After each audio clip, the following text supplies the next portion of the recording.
السلام علیکم عزیز طلباء، آج ہمارا لیکچر آپ کی اردو کی کتاب کی پہلی غزل کے بارے میں ہے، جس کے شاعر حسرت موہانی ہیں۔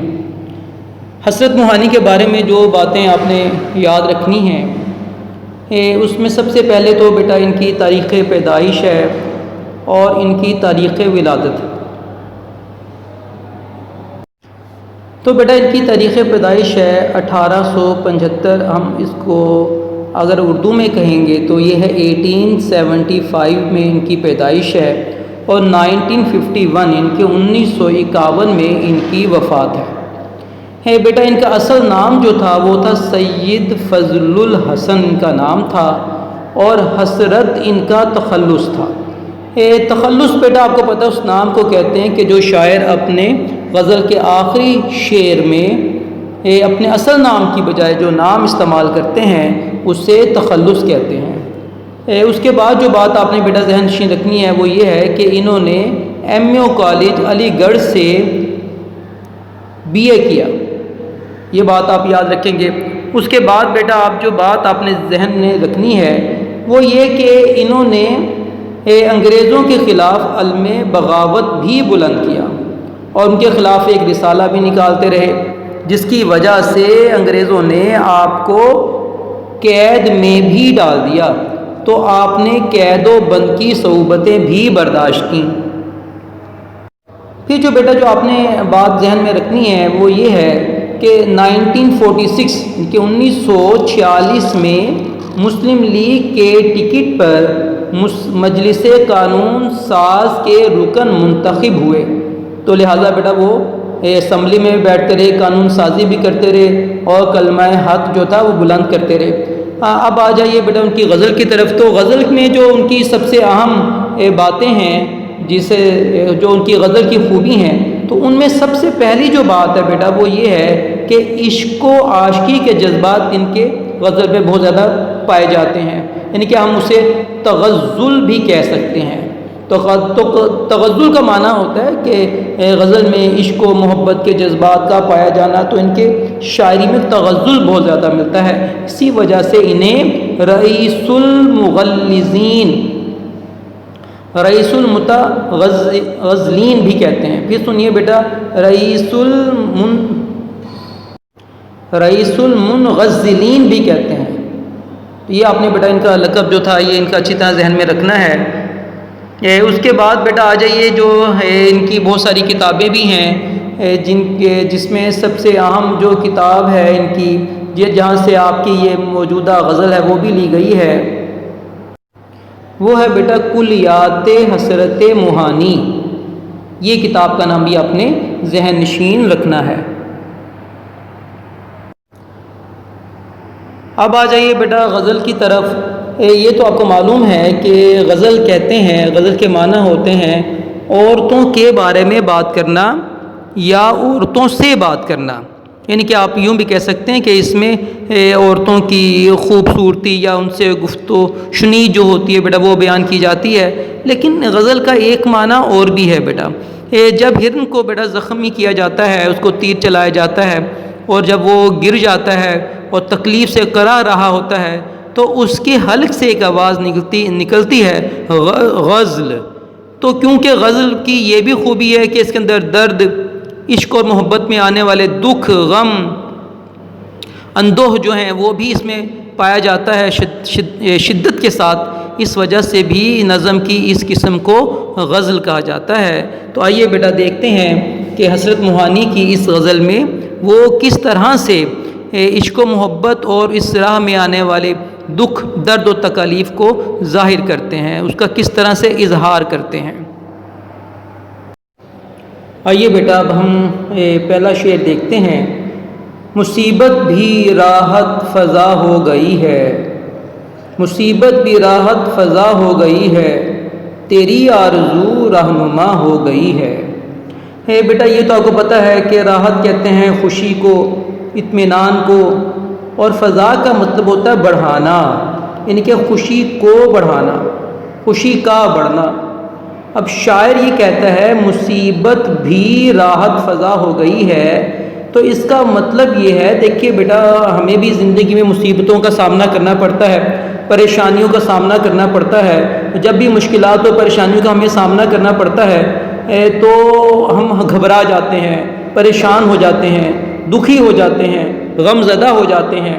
لیکن شاعر کہتا ہے کہ اسے بھی مصیبتوں کا، پریشانیوں کا، غموں کا، دکھوں کا سامنا کرنا پڑ رہا ہے، لیکن ان مصیبتوں اور پریشانیوں سے، دکھوں سے وہ پریشان نہیں ہو رہا، وہ دکھی نہیں ہو رہا، وہ غم زدہ نہیں ہو رہا، بلکہ یہ غم جو ہیں، یہ مصیبتیں جو ہیں وہ اس کے لیے خوشی کا سبب ہے، اطمینان کا سبب ہے، دلی سکون کا سبب ہے۔ یہ ایک عجیب بات کہی شاعر نے کہ حالانکہ ہمارے ساتھ تو حساب الٹ ہوتا ہے کہ غموں میں ہم غم زدہ ہو جاتے ہیں، پریشان ہو جاتے ہیں، مصیبتوں میں ہم پریشان ہو جاتے ہیں، لیکن شاعر مصیبتوں سے پریشان نہیں ہوتا، بلکہ مصیبتیں اس کے لیے خوشی کے بڑھنے کا سبب بنتی ہیں۔ کیوں بنتی ہیں؟ اس کا سبب شاعر دوسرے مصرعے میں بیان کرتا ہے۔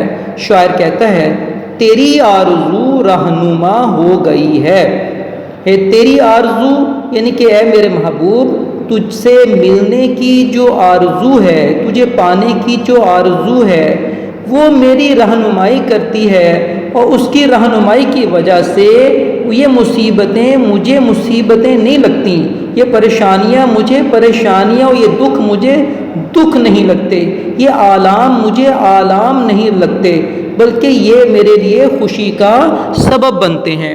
دیکھیے بیٹا زندگی میں جب انسان کے جو مقاصد ہوتے ہیں وہ مقاصد جتنے بلند ہوں، اس راہ میں مصیبتیں بھی اتنی ہی زیادہ آتی ہیں۔ جیسے آپ زندگی میں کچھ بننا چاہتے ہیں، اگر آپ کا کوئی وہ جو بننا ہے بہت کوئی عظیم چیز ہے، یا کوئی عظیم عہدہ ہے، کوئی عظیم مقام ہے، اسے پانا چاہتے ہیں، تو بیٹا اسی طرح سے آپ کو زندگی میں پریشانیوں اور دکھوں کا سامنا کرنا پڑے گا۔ جس طرح سے بیٹا ایک انبیاء کرام جو تھے وہ اللہ تعالیٰ سے سچی محبت کرتے تھے، پرخلوص محبت کرتے تھے، بے غرض محبت کرتے تھے، عشق کرتے تھے اللہ تعالیٰ سے، تو پھر اس راہ میں انہیں بے شمار مصیبتوں اور پریشانیوں کا بھی سامنا کرنا پڑا، اور انہوں نے بڑے صبر و تحمل اور خوشی کے ساتھ ان تمام مصیبتوں کو برداشت کیا، کیونکہ ان کا مقصد بہت بلند تھا۔ تو ان مصیبتوں کو، پریشانیوں کو برداشت کرنے کے بعد ہی انہیں اللہ تعالیٰ کی سچی محبت حاصل ہوئی۔ تو اسی طرح سے شاعر کو بھی بے پناہ محبت ہے اپنے محبوب سے۔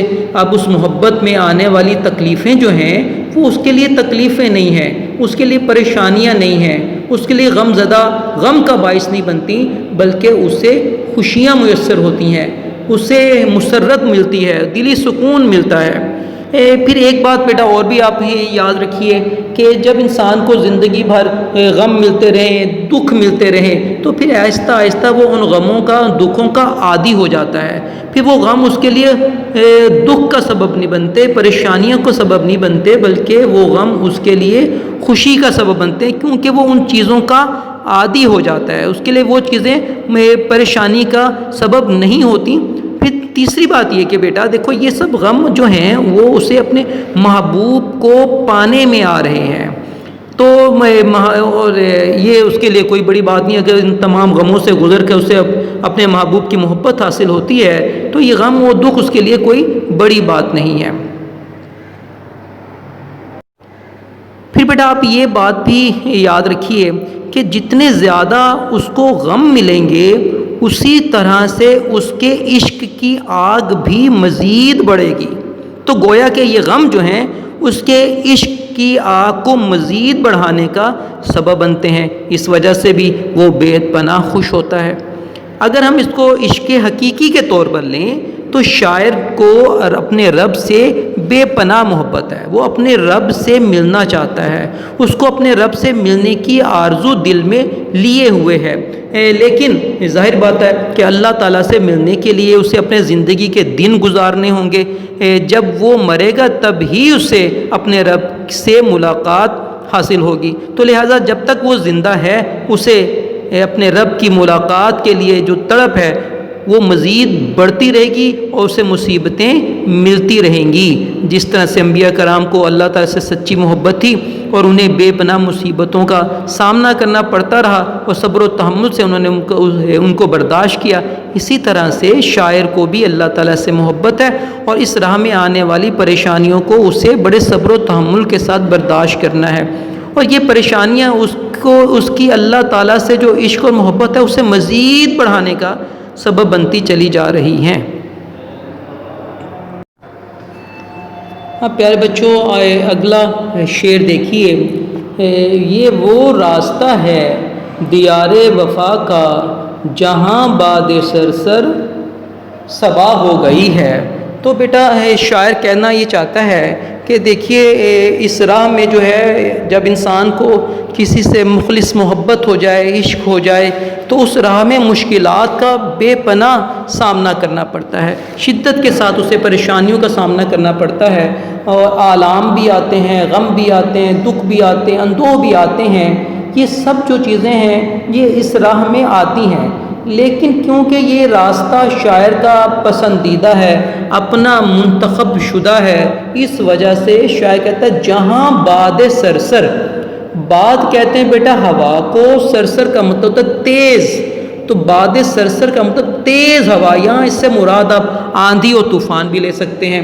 کہتا ہے اس راہ میں آنے والے جو آندھی اور طوفان ہیں، تیز ہوائیں جو ہیں وہ صبا ہو گئی ہے. وہ صبا کہتے ہیں صبح کی تازہ ٹھنڈی ہوا کو، یعنی کہ وہ تیز آندھیاں اور طوفان جو ہیں وہ شاعر کے لیے ایسے ہیں کہ جیسے صبح کی تازہ اور ٹھنڈی ہوا ہو. گویا کہ اس راہ میں آنے والی تمام مشکلات اور پریشانیاں جو ہیں وہ اس کے لیے مشکلات اور پریشانیاں نہیں ہیں، بلکہ اس کے لیے خوشی کا سبب ہیں. جو بات شاعر نے پہلے شعر میں کہی تھی وہی بات شاعر یہاں پہ ایک مختلف انداز سے ہمیں سمجھانا چاہ رہا ہے. اس کے بعد بیٹا اگلا شعر دیکھیے. بیٹا اب اس شعر میں دیکھیے شاعر کہتا ہے میں درماندہ اس بارگاہ عطا کا، میں درماندہ اس بارگاہ عطا کا گناہ گار ہوں ایک خطا ہو گئی ہے. بیٹا یہ شعر جو ہے ایک تلمیحی شعر ہے، اور تلمیح اس صنعت کو کہتے ہیں کہ جس میں شاعر کوئی بات سمجھانے کے لیے قرآنی آیت یا پھر حدیث یا کسی تاریخی واقعے کا حوالہ دے، اور اس کا مقصد یہ ہو کہ اس کے ذریعے وہ کوئی بات پڑھنے والا جو ہے، قاری جو ہے، وہ کوئی بات سمجھ جائے. یعنی کہ قاری کو، پڑھنے والے کو کوئی بات سمجھانے کے لیے اس کا مقصد سمجھانا ہوتا ہے، وہ کسی تاریخی واقعے یا قرآن کی آیت یا حدیث کا حوالہ پیش کرتا ہے. تو یہ ایک تلمیحی شعر ہے کیونکہ اس میں ایک تاریخی واقعہ، ایک قرآنی واقعہ شاعر نے اشارتاً بیان کیا ہے کہ حضرت آدم علیہ السلام جو کہ جنت میں تھے، لیکن جنت میں ان سے اللہ تعالیٰ کی ایک نافرمانی ہو گئی، اور اس نافرمانی کے سبب اللہ تعالیٰ نے انہیں سزا کے طور پر زمین پر بھیج دیا. تو شاعر بھی کہتا ہے کہ میں درماندہ، یعنی درماندہ کا مطلب مجبور، گناہ گار ایک شخص ہوں، ایک مجبور شخص ہوں. تو لیکن میرا جو تعلق ہے وہ ایک بارگاہ عطا کے رب کے بارگاہ سے میرا تعلق ہے. میں ایک گناہ گار ضرور ہوں، ایک خطا وار ضرور ہوں، لیکن اب جو مجھ سے غلطی ہو گئی ہے دوبارہ میں اسے لوٹانا نہیں چاہتا. میں چاہتا یہ ہوں کہ اب مجھ سے کوئی غلطی، کوئی کوتاہی، کوئی سستی نہ ہو. میں اپنی تمام زندگی اللہ تعالیٰ کے احکامات کے مطابق گزارنا چاہتا ہوں، اللہ تعالیٰ کی ہدایات اور اس کی منشا کے مطابق گزارنا چاہتا ہوں، تاکہ میرا رب مجھ سے راضی ہو جائے اور مجھے دوبارہ سے وہ مقام مل جائے جو میرے پاس پہلے تھا. بیٹا اب اس شعر میں دیکھیے شاعر کہتا ہے تیرے رتبہ دان محبت کی حالت، تیرے رتبہ دان محبت کی حالت تیرے شوق میں کیا سے کیا ہو گئی ہے. تیرے یعنی کہ شاعر کہتا ہے کہ میں بھی تجھ سے محبت کرتا ہوں، بے پناہ محبت کرتا ہوں، اور رتبہ دان محبت اور تیری ذات بہت بلند و بالا ہے. اور جو تجھ سے محبت کرتا ہے تو اس کا رتبہ بھی بہت بلند ہوتا ہے۔ تو شاعر کہتا ہے کہ مجھے بھی یا الہی تجھ سے بے پناہ محبت ہے، اور تیری محبت میں میری جو حالت ہے وہ دوسرے مصرے میں بیان کرتا ہے، بیٹا تیرے شوق میں کیا سے کیا ہو گئی ہے، تجھے پانے کے شوق میں، تجھ سے ملنے کے شوق میں، تیری محبت کو پانے کے شوق میں میری حالت بالکل بدل گئی ہے۔ میں وارفتگی کے عالم میں پہنچ گیا ہوں، مجھ پر ایک جنون طاری ہو گیا ہے، گویا کہ میں ایک مجنوں کی سی کیفیت میں آ گیا ہوں، اور اب مجھ پہ صرف ایک ہی شوق طاری ہے کہ بس میں کسی طرح سے یا الہی تیری محبت کو پالوں، تجھ سے جا ملوں، تجھے پالوں، بس تیری ذات کو پانے کی تمنا مجھ میں اس قدر شدید ہے، اس قدر شدید ہے کہ مجھے اپنی حالت کا بھی خیال نہیں ہے کہ میں کس حالت میں ہوں، ایک جنونی کیفیت مجھ پر طاری ہے۔ اس غزل کے بیٹا آخری شعر میں دیکھیے، پہنچ جائیں گے انتہا کو بھی حسرت، پہنچ جائیں گے انتہا کو بھی حسرت، جب اس راہ کی ابتدا ہو گئی ہے۔ تو شاعر کے نزدیک بیٹا کسی کام کی ابتدا کرنا وہ ایک مشکل کام ہوتا ہے، تو شاعر کہتا ہے کہ اب اس کام کی ابتدا تو ہو گئی ہے، آغاز تو ہو گیا ہے، تو انشاءاللہ اگر میں مستقل مزاج رہا، اس راہ میں آنے والی مشکلات کو انتہائی صبر و تحمل اور استقلال کے ساتھ سہتا رہا، برداشت کرتا رہا، تو ایک نہ ایک دن میں اس کی انتہا کو بھی پہنچ ہی جاؤں گا، اپنے محبوب کی محبت کو پا ہی لوں گا، اپنے محبوب کو پا ہی لوں گا، اس سے میری ملاقات ہو ہی جائے گی۔ تو شاعر کے نزدیک کسی کام کی ابتدا مشکل ہے، اور اب کیونکہ وہ اس کام کی ابتدا کر چکا ہے، اس کے دل میں اللہ تعالیٰ کی محبت کا بیج بو دیا گیا ہے، اس کے دل میں اللہ تعالیٰ کی محبت کی شروعات ہو گئی ہے، تو شاعر کہتا ہے کہ انشاءاللہ ایک نہ ایک دن جو ہے یہ بیج جو ہے وہ درخت بن جائے گا اور پھل لائے گا، اور میری محبت جو ہے وہ بڑھتے بڑھتے اپنے عروج تک پہنچ جائے گی، اور میں اپنے محبوب حقیقی سے جا ملوں گا، ایک نہ ایک دن مجھے کامیابی ضرور مل جائے گی۔ تو گویا اس شعر میں شاعر اپنے آپ کو ایک حوصلہ دے رہا ہے، ایک امید کی کرن دکھا رہا ہے۔ آئیے بیٹا ابھی غزل کی ایکسرسائز کرتے ہیں۔ پہلا سوال دیکھیے، شاعر کے ہاں مصیبت کے راحت فضا ہونے کی وجہ کیا ہے؟ تو بیٹا اس کا جواب اس غزل کے پہلے شعر میں موجود ہے کہ محبوب کی آرزو عاشق کی رہنما بن گئی ہے، جس کی بدولت عشق میں پیش آنے والی مصیبت عاشق کے لیے راحت فضا ہو گئی ہے۔ اس کے بعد دوسرا شعر دیکھیے، دوسرا سوال دیکھیے، کون سے راستے پر چلنے سے مصیبت خوشی میں تبدیل ہو جاتی ہے؟ تو اس کا جواب بیٹا غزل کے دوسرے شعر میں موجود ہے کہ دیار وفا کے راستے پر چلنے سے مصیبت خوشی میں تبدیل ہو جاتی ہے۔ تیسرا سوال دیکھیے، شاعر منزل مقصود پر پہنچنے کے لیے پر امید ہے، کیوں؟ تو بیٹا اس کا جواب آخری شعر میں موجود ہے کہ شاعر کہتا ہے کہ اب اس کام کا آغاز ہو گیا ہے، اس ابتدا ہو گئی ہے، تو لہٰذا اپنے انجام کو بھی ہم پہنچ ہی جائیں گے۔ اس کے بعد بیٹا آپ نیچے آ جائیے، نیچے آپ دیکھیے بیٹا کہ اب ہم نے بتانا ہے کہ اس کا درست جواب بتانا ہے، آپ کے سامنے کوسین میں جو جوابات میں درست جواب بتانا ہے کہ محبوب کی ڈیش رہنما بن گئی ہے، تو محبوب کی آرزو، یہ آخری جو ہے بیٹا یہ اس کا درست جواب ہے۔ دیکھیے غزل کے چوتھے شعر میں حالت بدلنے سے مراد حالت کا ڈیش ہونا ہے۔ پھر سنیے بیٹا، غزل کے چوتھے شعر میں حالت بدلنے سے مراد حالت کا غیر ہونا ہے، ان کی حالت اس کی تبدیل ہو گئی ہے۔ جیم دیکھیے بیٹا، اس غزل میں ہم قافیہ الفاظ کی تعداد ہے، تو بیٹا اس کا درست جواب ہوگا 6۔ تو بیٹا یہ پتہ ہم قافیہ الفاظ کہتے ہیں بیٹا ہم آواز الفاظ کو، ہم قافیہ الفاظ کہتے ہیں ہم آواز الفاظ کو۔ غزل کے پہلے جو مطلع ہوتا ہے، پہلے شعر کو مطلع کہا جاتا ہے، تو اس کے تو دونوں مصرے ہم قافیہ ہوتے ہیں، جیسے اس غزل میں بھی ہے فضا، رہنما۔ اس کے بعد بیٹا ہر شعر کے دوسرے مصرے میں قافیہ موجود ہوتا ہے، جیسے دوسرے شعر میں صبا ہے، اور تیسرے شعر میں اگر آپ دیکھیں تو خطا ہے، چوتھے شعر میں قیا ہے، اور پانچویں شعر میں ابتدا ہے۔ تو اس طرح سے یہ 6 ہم قافیہ الفاظ ہوئے۔ اس کے بعد بیٹا اگلا سوال دیکھیے، درست جواب پر ٹک کا نشان لگائیں۔ کون سی چیز راحت فضا ہو گئی ہے؟ تو اس کا جواب ہے بیٹا نمبر 2، مصیبت بھی راحت فضا ہو گئی ہے۔ اس کے بعد بیٹا بے دیکھیے، شاعر نے کس چیز کو رہنما ٹھہرایا ہے؟ تو وہ ہے محبوب کی تمنا۔ تو اس کا بھی جواب نمبر 2 جب وہ درست ہے بیٹا۔ اس کے بعد جیم دیکھیے، کون سا راستہ ہے جہاں باد سرسر صبا ہو گئی ہے؟ تو وہ ہے دیار وفا کا۔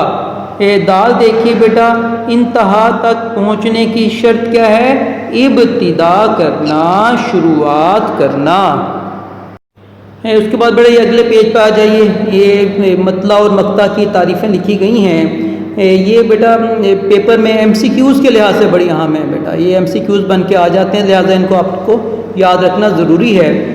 تو دیکھیے بیٹا مطلع کا لغوی معنی ہوتا ہے طلوع ہونا، جیسے سورج طلوع ہونے کی جو جگہ ہے اسے ہم کہتے ہیں مطلع۔ تو طلوع ہونے کی جگہ کو مطلع کہتے ہیں، اور جہاں پہ آپ کو معلوم ہے سورج غروب ہوتا ہے اسے ہم مغرب کہتے ہیں۔ تو غروب ہونے کی جگہ کو مغرب کہتے ہیں، طلوع ہونے کی جگہ کو مطلع کہتے ہیں۔ کیونکہ بیٹا یہ غزل جو ہے اس شعر سے ابتدا ہو رہی ہوتی ہے، یہ کیونکہ پہلا شعر ہوتا ہے، اس وجہ سے غزل کے پہلے شعر کو بھی مطلع کہا جاتا ہے۔ لیکن مطلع کے لیے 2 شرائط کا پایا جانا ضروری ہے۔ اس میں آپ دیکھیے کہ پہلی جو شرط ہے بیٹا وہ ہے کہ اس کے دونوں مصرے ہم قافیہ ہوتے ہیں۔ تو ان دونوں مصروں کا ہم قافیہ ہونا ضروری ہے، ایک شرط۔ دوسری شرط یہ ہے کہ وہ ہم ردیف بھی ہوتے ہیں۔ ہم قافیہ تو آپ سمجھ گئے ہوں گے کہ ہم آواز الفاظ کو ہم قافیہ کہتے ہیں، تو دونوں مصروں میں ہم آواز الفاظ آتے ہیں۔ اور ردیف کہتے ہیں بیٹا شعر کے آخر میں آنے والے ایسے الفاظ جو کبھی تبدیل نہیں ہوتے، چینج نہیں ہوتے، اپنی اسی ہی شکل میں آتے رہتے ہیں، اسے کہتے ہیں ردیف کہتے ہیں۔ تو قافیہ ردیف ہمیشہ قافیے کے بعد آتا ہے، تو اس کے دونوں مصرے جو ہوتے ہیں مطلع کہ وہ ہم ردیف بھی ہوتے ہیں۔ جیسے کہ آپ بیٹا نیچے آپ دیکھ سکتے ہیں، ایک انہوں نے شعر لکھا ہے، بازیچہ اطفال ہے دنیا میرے آگے، ہوتا ہے شب و روز تماشا میرے آگے۔ تو یہاں پہ دیکھیے بیٹا لفظ دنیا اور تماشا یہ ہم قافیہ ہیں، ٹھیک ہے بیٹا، یہ دونوں الفاظ ہم قافیہ ہیں۔ اور جبکہ میرے آگے اور دوسرے مصرے میں بھی دیکھیے میرے آگے، اب ان دونوں مصرے جو ہیں آخر میں جو الفاظ آئے ہیں کیونکہ چینج نہیں ہوئے، ان کو کہتے ہیں بیٹا ردیف۔ تو آپ نے دیکھا کہ اس کے دونوں مصرے ہم قافیہ بھی ہیں اور ہم ردیف بھی ہیں، اس وجہ سے یہ مطلع کہلائے گا۔ اور اگر یہ خوبی غزل کے دوسرے شعر میں بھی پائی جائے، ان کے وہ بھی ہم قافیہ اور ہم ردیف ہو، تو اسے مطلع ثانی کہا جاتا ہے۔ اب دیکھیے بیٹا نیچے آ جائیے، نیچے مقطع کی تعریف کی گئی ہے۔ تو مقطع کا جو لفظ ہے یہ بنا ہے قطع سے۔ قطع کا مطلب ہوتا ہے کاٹنا، توڑنا۔ تو مقطع کا مطلب لفظی مطلب ہوتا ہے کاٹنے کی جگہ۔ کیونکہ بیٹا یہ شعر اس شعر کے بعد، ان کے غزل کے آخری شعر کے بعد غزل ختم ہو جاتی ہے۔ اب کیونکہ آخری شعر اس کے تسلسل کو ختم کر دیتا ہے، اس وجہ سے غزل کے آخری شعر کو مقطع کہا جاتا ہے۔ لیکن مقطع کے لیے بھی ایک شرط ہے، اور وہ یہ ہے کہ اس میں شاعر اپنا تخلص بیان کرتا ہے، تو اس میں تخلص کا پایا جانا ضروری ہے۔ اگر تخلص نہیں ہوگا تو وہ آخری شعر تو کہلائے گا لیکن وہ مقطع نہیں کہلائے گا۔ جیسے کہ بیٹا نیچے مثال کے طور پر انہوں نے ایک مصرع ایک شعر دے دیا ہے، مقطع دے دیا ہے ناصر کاظمی کا کہ وقت اچھا بھی آئے گا ناصر غم نہ کر زندگی پڑی ہے ابھی۔ تو اب اس میں دیکھیے بیٹا اس میں ناصر یہ شاعر کا تخلص آیا ہے، اس وجہ سے یہ مقطع کہلائے گا، اور اگر تخلص نہ ہوتا تو یہ آخری شعر تو کہلاتا لیکن مقطع نہ کہلاتا۔ تو مقطع کے لیے شرط ہے کہ اس میں شاعر اپنا تخلص بیان کرے۔ تو میں امید کرتا ہوں بیٹا آپ کو غزل بھی اچھی طرح سے سمجھ آ گئی ہوگی، اور ایکسرسائز جو ہم نے سولو کی ہے یہ بھی آپ کو اچھی طرح سے سمجھ آ گئی ہوگی۔ آپ بیٹا اس غزل کی تمام اشعار کی تشریحات اچھی طرح سے یاد کیجئے، اس کے ایکسرسائز کو اچھی طرح سے یاد کیجئے امتحانی نقطہ نگاہ سے۔ یہ پہلی غزل انتہائی اہم ہے، اس میں سے کوئی نہ کوئی ایک شعر امتحان میں لازمی آ جاتا ہے۔ تو اللہ تعالیٰ آپ کو اپنے حفظ و امان میں رکھے۔ آپ ہی بیٹا اپنے دنوں کو اپنے وقت کو ضائع مت کیجیے، اپنا ایک ٹائم ٹیبل بنائیے، اس کے مطابق پڑھیے، اپنے وقت کو پلیز بیٹا ضائع مت کیجیے، کیونکہ گیا وقت کبھی ہاتھ نہیں آتا۔ تو اللہ تعالیٰ آپ کا حامی و ناصر ہو۔ السلام علیکم۔